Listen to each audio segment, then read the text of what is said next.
Okay, Chelsea, I have quite a few to choose from for articles.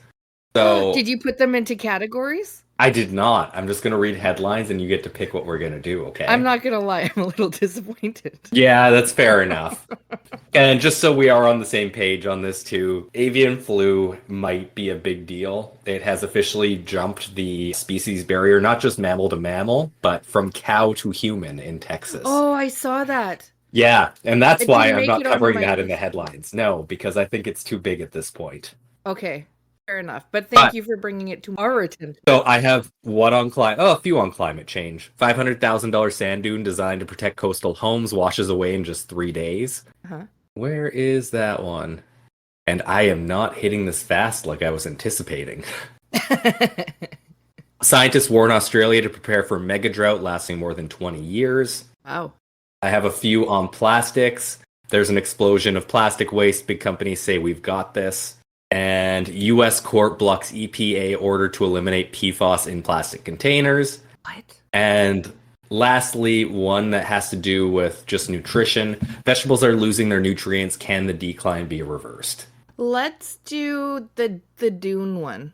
Okay. This one I love. It's not exactly a great source. It's from the Daily Beast. Nonetheless, it's hilarious how some people are trying to pretend the world can just exist the way it is.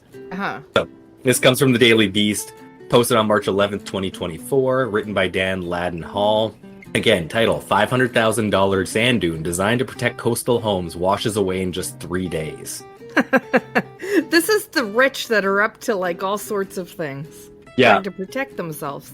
Yeah, and their coastal homes. Yeah. In a drastic attempt to protect their beachfront homes, residents in Salisbury, Massachusetts, invested $500,000 in sand dunes to defend against encroaching tides. After being completed last week, the barrier made from 14,000 tons of sand lasted just 72 hours before it was completely washed away, according to WCVB, which I don't know what that is.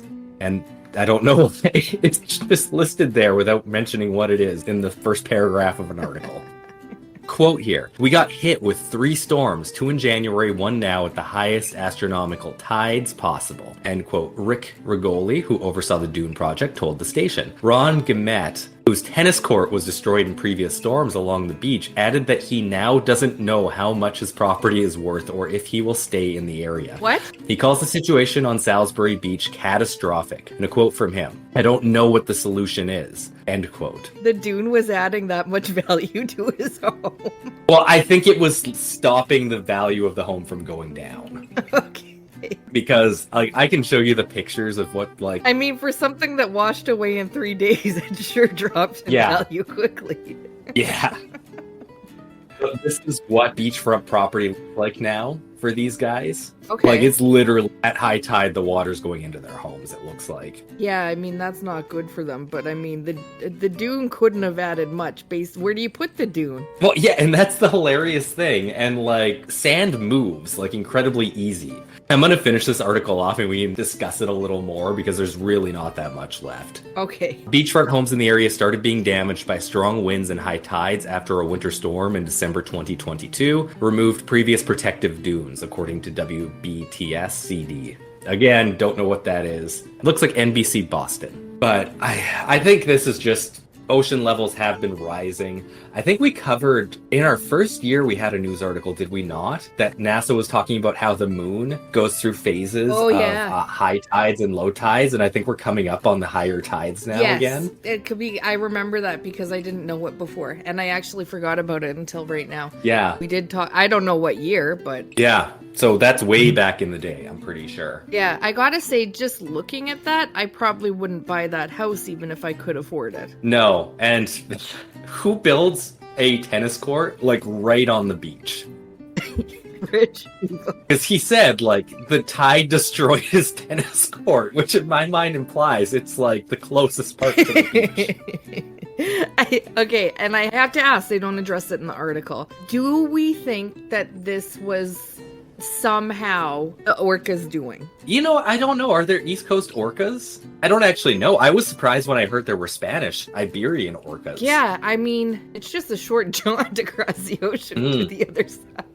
So, But yeah, for a long time that was kind of really associated with climate change is rising sea levels, and you don't hear it discussed as much as it used to be. that's probably because But it's imminent. I think for a long It's time it not was only used imminent, as a it is- scare tactic. Yeah, and it's not only imminent, like it is literally happening it's been happening over the last 15, 20 years. The entire state of Louisiana looks significantly different Yikes, that's at scary. this time than it used to. There are many states which no longer have certain insurance companies because they're just like, climate change is happening. We're not going to insure this because it's imminent Yeah, it's that imminent, something's it's going to gonna happen. happen. It's not that there's a risk of it happening. Yeah, I mean, Which is what insurance is supposed to cover. there's, we gotta do this. And who was that one guy who kept selling books on climate change? Al Gore, right? Yeah, he did The Inconvenient Truth. Yeah, so like there's a long time I think it was being used for scare tactics, and now that we're actually seeing it happening, they're probably not talking about it for fear of it scaring everybody. Well, Al Gore is still talking about it. He is actually still out there doing that. Oh, he is?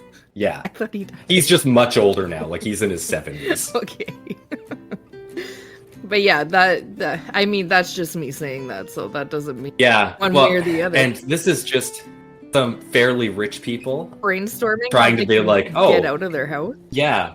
I mean, there's two ways that you can deal with the imminent issues that are posed to rich people. One of them is we covered fairly recently, and that is digging that bunker. The other one is just pretend, oh yeah, we can just put sand there. Yeah. Which I think is the much stupider version. Well, I mean, that would probably be a last-ditch effort to get some value out of their home so they can get the hell out of there. Yeah. But I don't know that I would also build a bunker there either. No, it would also get flooded. Good point.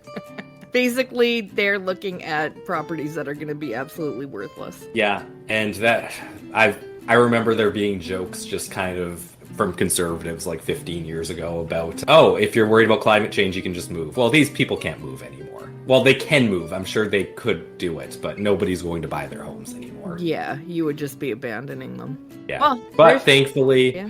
Whenever problems afflict the rich, the government does step in. So they should probably be fine. Thank the Lord. I was worried. I know about that is what everybody was worried about. I know. We all were. I think I speak for everyone. And if anybody's looking for sand, I'm sure there is plenty just off the coast of this city that you can grab. Anyhow, you got 48 hours to go grab that. I do expect you back here for Friday. Bye. Bye.